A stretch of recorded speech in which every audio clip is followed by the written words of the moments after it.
Running কৰিব যাওঁ, আমি ইণ্টাৰভিউ দিব যাওঁতে কি হয় গেটৰ মুখত বহুত হাজাৰ হাজাৰ ল'ৰা দেখা পাওঁ। আৰু কি হয় বহুত দিন লেঠাইকৈ ইণ্টাৰভিউ অনুষ্ঠিত হৈ থাকে, ৰানিং চলিয়ে থাকে। আৰু তাত কি হয় খুব কম টাইমত ৰানিং কৰি পিনি আমি নাম্বাৰসমূহ কি কৰিব লাগে গোটাব লাগে। যিমানে কম টাইমত আমি ৰানিং কৰিব পাৰোঁ সিমানে আমি এটা ভাল নাম্বাৰ পাবলৈ সক্ষম হ'ম, হয় নহয়?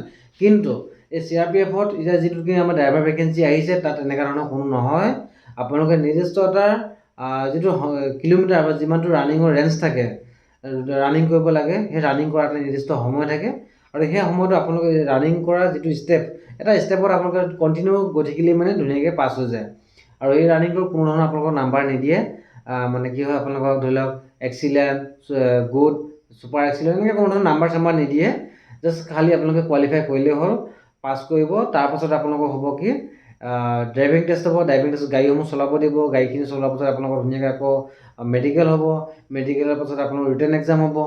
ঢেৰ আছে এইবিলাক, আকৌ ভাইভাও হয়। গতিকেলৈ বেলেগ ইণ্টাৰভিউতকৈ কিন্তু চাব গ'লে আমাৰ ড্ৰাইভাৰটো চাকৰি ল'বলৈ সহজ। যিসকলে গাড়ী চলাব জানে বা গাড়ীৰ বিষয়ে যিসকলে জানে অলপমান, সেইসকলৰ কাৰণে একেবাৰে সহজ। আৰু যিসকলে নাজানে সেইবিলাক মানে কি হয় এই ৰানিংটো পাছ কৰাটো, বাট সেই ড্ৰাইভিং টেষ্ট দিয়া সময়ত লাগে চব আউট হৈ গুচি যায়। তেতিয়া বহুত ল'ৰা মানে কি হয় ভেকেঞ্চি একেবাৰে থাকি যায়। ভেকেঞ্চি আৰু আমাৰ তাতে কি হয়, মই যিমানটো মোৰ এক্সপিৰিয়েঞ্চ, আমাৰ অসমৰ ল'ৰা বিশেষকৈ নাযায় এইবোৰ ইণ্টাৰভিউ দিবৰ কাৰণে। গমেই পায় নাযাওঁ, মানে গম পায়েই নাযায় নে গম নোপোৱাকৈ নাযায়, মই বুজি নাপাওঁ। ইণ্টাৰভিউ জেগা মই চাইছোঁগৈ আগতে, CRSF হওক বা ITBP, BSF, SSB, যেতিয়া নেকি ইণ্টাৰভিউ অনুষ্ঠিত হয় তাত চাওঁগৈ কিছুমান ল'ৰা একেবাৰে আমাৰ অসমৰ ল'ৰা নাযায়। মানে খুব বেছি 2টা বা 3টা ল'ৰা দেখা পাওঁ। মানে কি কথা নাজানো, কি তাৰ মাইনাছ পইণ্টৰ কি হৈছে কি চবৰ হাতত হেভি লাইচেঞ্চখন নাথাকে। হেভি লাইচেঞ্চখন কোনসকলে বনাই থাকে, যিসকলে ধৰি লওক ডাঙৰ গাড়ী চলাবৰ কাৰণে মানে ডাঙৰ গাড়ী চলে, সেইসকলে লাইচেঞ্চখন বনাই থয়। আৰু বহুত ল'ৰা এনেকৈ যে ইণ্টাৰভিউ দিম মই হেভি লাইচেঞ্চখন বনাই থওঁ, এনেকৈ বহুত কম ল'ৰা পোৱা যায়। গতিকে আমাৰ অসমৰ ল'ৰা একেবাৰে নাযায়। বাকী কিন্তু সেই ঝাৰখণ্ডৰ ল'ৰা বা মণিপুৰ, ত্ৰিপুৰা, নাগালেণ্ড এনেকুৱা ফালে একদম ল'ৰা পুৰা ধামাকা। মানে মই একদম পুৰা লগ পাইছোঁ, বহুত ল'ৰা লগ পাইছোঁ। আৰু সিহঁতি তাৰ পৰা ইয়াত আহি পিনি ইণ্টাৰভিউ দিবলৈ আহে। চ' মই সকলোকে ৰিকুৱেষ্ট কৰিছোঁ, যিসকলৰ ওচৰত ড্ৰাইভিং লাইচেঞ্চ হেভিখন বৰ্তমান সময়ত আছে তেখেতসকলে এই CRPFত যি আমাৰ ড্ৰাইভাৰ ভেকেঞ্চি আছে তাত একদম ফৰ্মখন লগালগ ভৰাই দিয়ক, ফৰ্ম ফিল আপ কৰি দিয়ক, বঢ়িয়া আছে, ঠিক আছে। আৰু তাৰপাছত বাকী মই এতিয়া কৈছোঁ আপোনালোকক এই ইণ্টাৰভিউটো চাই লওক। নমস্কাৰ, মই দিলীপ গগৈয়ে মোৰ ইউটিউব চেনেললৈ সকলোকে স্বাগতম জনাইছোঁ। বহুতে বন্ধু বান্ধৱী মোক কমেণ্ট কৰি সুধি আছিলে যে নতুনকৈ কিবা ভেকেঞ্চি আহিছে নেকি, চেণ্ট্ৰেল গভৰ্ণমেণ্টৰ হওক বা আমাৰ ষ্টেট গভৰ্ণমেণ্টৰ হওক, অৰুণাচল, অসম কোনো কথা নাই, কিবা ভেকেঞ্চি আহিছে নেকি, আপডেট আছে নেকি, গগৈদা জনাব বুলি বহুতে মোক কমেণ্ট কৰি সুধি আছিলে। আৰু সময় পোৱা নাছিলোঁ ভিডিঅ' প্ৰস্তুত কৰিবৰ কাৰণে। মই কথা দি ৰাখিছিলোঁ ভিডিঅ' বনাই এনেকৈ কিছুমান বস্তু দেখাম বুলি, যদিও সময়ৰ মোৰ ভাগৰ নাটনি হোৱাৰ বাবে ভিডিঅ' প্ৰস্তুত কৰি আপোনালোকক মই দেখাব পৰা নাই। পৰৱৰ্তী সময়ত মই চাম, চেষ্টা কৰি পিনি দেখাবলৈ। বা যেই নহওক, এতিয়া সকলোতকৈ ভাল খবৰ হৈছে কি নতুনকৈ ভেকেঞ্চি আহিছে। আপোনালোক কিমান জানেনে? নতুনকৈ ভেকেঞ্চি আহিছে এইবাৰ 3176টা পোষ্ট, অৰ্থাৎ 3176টা পোষ্টৰ ড্ৰাইভাৰ ভেকেঞ্চি আহিছে। ইয়াত অসম পুলিচত যেনেকৈ ল'ৰা ছোৱালী, অসম পুলিচ নহয় চৰি, আছাম ফৰেষ্ট ডিপাৰ্টমেণ্টৰ ড্ৰাইভাৰ কনষ্টেবলত যেনেকৈ আপোনালোকৰ ল'ৰা ছোৱালী সকলোৱে এপ্লাই কৰিব পাৰিছিলে, এইখিনি বিভাগত কিন্তু ছোৱালীয়ে এপ্লাই কৰিব নোৱাৰে। ইয়াত অকল ল'ৰাসকলে অৰ্থাৎ মেল কেণ্ডিডেটৰ কাৰণে ভেকেঞ্চি মুকলি হৈছে। কিমান হৈছে? 3176টা পদৰ অনলি ড্ৰাইভাৰ কনষ্টেবল। এইটো হৈছে চেণ্ট্ৰেল গভৰ্ণমেণ্টৰ, CRPFৰ ফালৰ পৰা নতুনকৈ ভেকেঞ্চি মুকলি হৈছিলে। আৰু এইখিনি বস্তু বৰ্তমান সময়ত আবেদন প্ৰক্ৰিয়াসমূহ চলি আছে। আৰু আবেদন প্ৰক্ৰিয়াসমূহ চলি আছে হয়, লগতে আপোনালোকে জানিব লাগিব ন বয়সৰ সময়সীমা কিমানৰ পৰা লৈছে। গতিকে কিছুমান ল'ৰা আছে, যেনেকৈ মোৰ লগৰ বন্ধু কেইটামান আছিলে, বন্ধুকেইটাৰ বয়স মানে পাৰ হৈ যোৱাৰ কাৰণে আমাৰ ষ্টেট গভৰ্ণমেণ্টৰ অৰ্থাৎ অসম পুলিচৰ বা আছাম ফৰেষ্ট ডিপাৰ্টমেণ্টৰ ড্ৰাইভাৰে হওক বা অন্যান্য পদসমূহত তেখেতসকলে কি কৰিছিলে, ফৰ্মসমূহ ফিল আপ কৰিব পৰা নাছিলে বা আবেদন কৰিব পৰা নাছিলে। সেইসকলৰ কাৰণে এইটো এটা ভাল সুবিধা, য'ত নেকি ইয়াত এখন ড্ৰাইভিং লাইচেঞ্চ লাগিব, লগতে আপুনি একেবাৰে ক্লাছ 10 পাছ হ'লেও হ'ব। ইয়াত কোনো ধৰণৰ ফাৰ্ষ্ট ডিভিজন, ছেকেণ্ড ডিভিজন বা পাৰ্চেণ্টেজৰ কোনো ধৰণৰ কথা নাই। আপুনি যেনে তেনে মেট্ৰিক পাছ হোৱাৰ পাছত এখন যদি ড্ৰাইভিং লাইচেঞ্চ আপোনাৰ গুৰিত আছে, তেনেহ'লে মানে আপোনালোকে এইখিনি পদত ধুনীয়াকৈ এপ্লাই কৰিব পাৰিব। লগতে থাকিব লাগিব কেইখনমান নথি পত্ৰ আপোনাৰ লগত।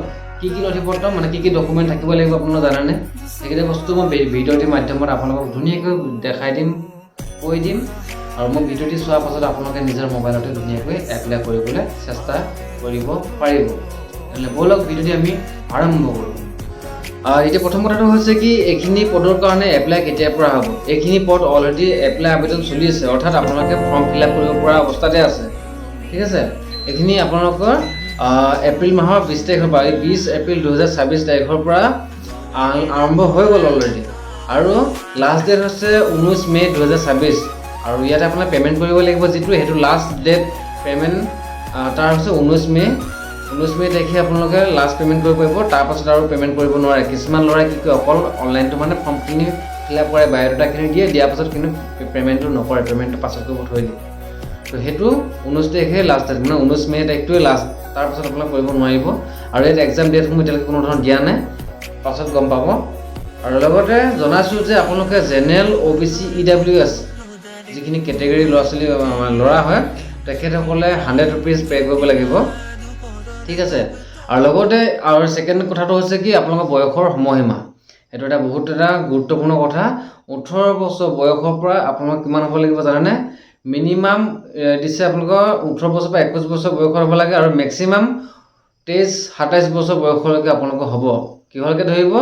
1 জানুৱাৰী 2026লৈকে আপোনালোকৰ এইটো ডেট অফ বাৰ্থটো দি পিনি কাউণ্টিং কৰিব। তাত মানে কি হ'ব, আপোনালোকে মানুহজন 27 বছৰ বয়সলৈকে এইখিনি ইণ্টাৰভিউত অংশগ্ৰহণ কৰিব পাৰিব বা আবেদনসমূহ কৰিব পাৰিব। তাতকৈ ওপৰত হ'লে মানে আপোনালোকে আবেদন কৰিব নোৱাৰিব। আৰু লগতে অকল ড্ৰাইভাৰে নহয়, ইয়াত আপোনালোকৰ অন্যান্য বেলেগ বিভিন্ন ধৰণৰ ভেকেঞ্চি মুকলি আছে। মটৰ মেকানিকেল আছে, ভেহিকেল মালি আছে, কাৰ্পেণ্টাৰ আছে, তাৰপৰা পাইপমেন, তাৰপৰা বাৰ্বাৰ, কোক, কাবলাৰ, চাফাই কৰ্মচাৰী, ৱাটাৰ কেৰিয়াৰ, এনেকৈ বহুতখিনি বিভাগৰ ভেকেঞ্চি মুকলি হৈছিলে। মই ইয়াৰ আগত এটা ভিডিঅ' প্ৰস্তুত কৰি পেলাই আপোনাক দেখাই দিছিলোঁ এডভাৰ্টাইজমেণ্টৰ কথা, যে এনেকৈ আহিছে বুলি। ছোৱালীসকলৰ কাৰণে কিছুমান ভেকেঞ্চি আছে, যেনেকৈ মালিত আছিলে, লেডিছৰ কাৰণে মালিত আছে, কনষ্টেবল, ট্ৰেডমেন, টেকনিকেল পষ্টৰ কাৰণে আছে। আৰু তাৰপাছত 27টা পদ কি আছে ৱাটাৰ কেৰিয়াৰত আছে, আৰু আছে আপোনাৰ 16টা পদ আছে পাইপমেন। এনেকুৱা মানে বিভিন্ন, আপোনালোকে চাই ল'ব বস্তুখিনি, চাই লৈ পিনি নিজৰ মোবাইলতে নিজে এপ্লাই কৰিব পাৰিব।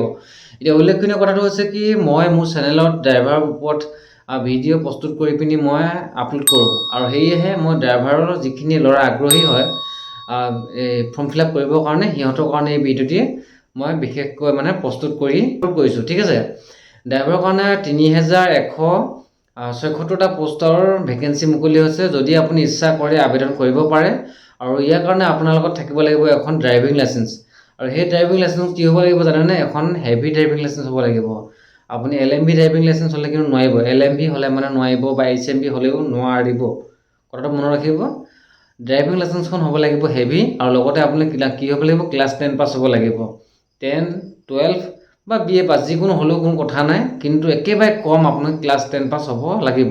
আৰু প্ৰথম হ'ব আপোনালোকৰ ৰানিং হ'ব, তাৰপাছতে তাতে হ'ব ড্ৰাইভিং টেষ্ট হ'ব, ড্ৰাইভিং টেষ্টৰ পাছত ৰিটাৰ্ণ হ'ব, মেডিকেল হ'ব, এনেকৈ হ'ব বস্তুবিলাক। আৰু যি আমাৰ আছে তাতে কাষ্ট ৱাইজত আপোনালোকৰ হাইট, ফিজিকেল যিটো আমাৰ হেৰি হ'ব, তাতে হাইট লাগিব 170 চেণ্টিমিটাৰ, 170 চেণ্টিমিটাৰ হ'ব লাগিব ল'ৰাসকল। আৰু ST কেণ্ডিডেট হ'লে মানে আপোনালোকৰ 162.5 চেণ্টিমিটাৰ হ'লেও হ'ব। আৰু চেষ্টটো আমি সকলোৱে জানো যিহেতু 80 চেণ্টিমিটাৰ নৰ্মেল হ'ব লাগে, আৰু ফুলাই দিলে মানে 5 চেণ্টিমিটাৰ ফুলাব লাগে, হয় নহয়? সেইটো মানে কি নৰ্মেল থাকিলে মানে আমাৰ যিটো চেষ্টটো জোখোঁতে 80 ওলাব লাগে, আৰু আমি 5 চেণ্টিমিটাৰ এনেকৈ ফুলাব লাগে। সেইটো হ'ব, সেইটো গম পালে? মানে নৰ্মেলকৈ 80 আৰু ফুলাই দিলে মানে 85 চেণ্টিমিটাৰ। ঠিক আছে, সেইখিনি বস্তু চাই ল'ব। লগতে আপোনালোকক এইখিনি বিষয়ে ক'লোৱে, ক'ত কিমান ভেকেঞ্চি আহিছে। গোটেই লগৰ ল'ৰা মানে মোৰ ভাগৰ বন্ধু যিমানখিনি আছে গোটেই ল'ৰাখিনিয়ে গম নাপায় কথাটো। গতিকে আপোনালোকে মোৰ ভিডিঅ'টি চোৱাৰ পাছত আপোনালোকৰ গাঁৱৰ ওচৰ চুবুৰীয়া কোনোবা যদি ল'ৰা আছে, আৰু সকলোতকৈ ভাল কথাটো হৈছে কি আমাৰ অসম পুলিচৰ আৰু আছাম ফৰেষ্ট ডিপাৰ্টমেণ্টত এপ্লাই কৰিবৰ কাৰণে কিছুমানৰ বয়সৰ সময়সীমাই কি কৈছিলে কভাৰ কৰা নাছিলে, এদিন দুদিনৰ কাৰণে এপ্লাই কৰিব পৰা নাছিলে। তো সেই থাকি যোৱা ল'ৰাসকলে কিন্তু ইয়াত আপোনালোকে আবেদন কৰিব পাৰে। ইয়াত হাইষ্ট আমি ক'ৰ ল'ৰা দেখা পাওঁ?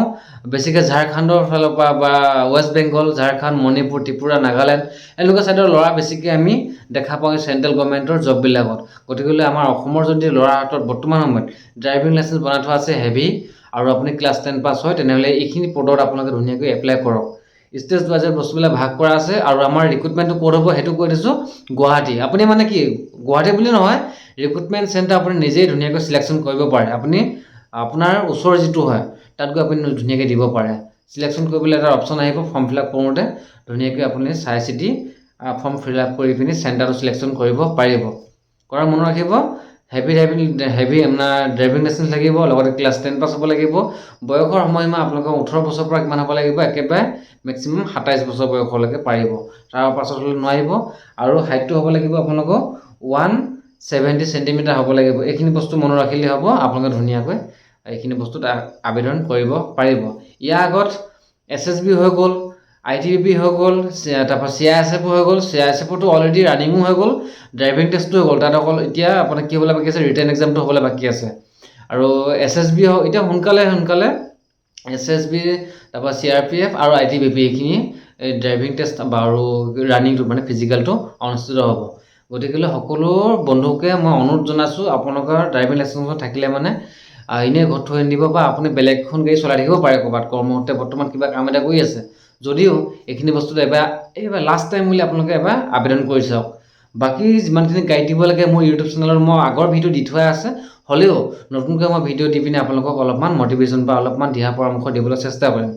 চ' আশা কৰিছোঁ আপোনালোকে নিশ্চয় আবেদন কৰিব, আৰু লগৰ আপোনালোকে বন্ধু বান্ধৱী সকলোকে, যেনেকৈ ইয়াত আপোনাৰ বেলেগ বেলেগ বিভাগৰ পোষ্ট আছে, সেই পোষ্টত কি হয় আপোনালোকৰ এক্সপিৰিয়েঞ্চ চাৰ্টিফিকেট লাগিব, যেনে কুকমেনৰ লাগে, ৱাছমেনৰ লাগে, ইলেক্ট্ৰিচিয়ানৰ লাগে। সেইখিনি বস্তু যদি যাৰ যোগে কৰি ল'ব পাৰে আপোনালোকে ধুনীয়াকৈ আবেদন কৰি দিব আৰু ভাল হ'ব।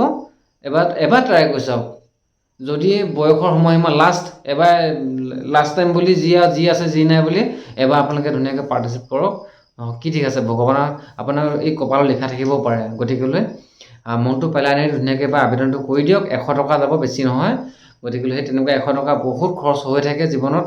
বৰ্তমান সময়ত কৰি আছে আপুনি, মই সকলোৱে কৰি আছোঁ 100 টকা খৰচ। গতিকে এবাৰ লাষ্ট টাইম ইণ্টাৰভিউ দিম বুলি আপোনালোকে এবাৰ অনলাইনটো কৰক, আৰু পৰৱৰ্তী ভিডিঅ'ত মই সকলোকে লগ পাম। আৰু আজিলৈ ভিডিঅ'টি ইমানতে সামৰণি মাৰিছোঁ। আশা কৰিছোঁ আপোনালোকে ভিডিঅ'টি শ্বেয়াৰ কৰি দিব। ধন্যবাদ। জয় অসম।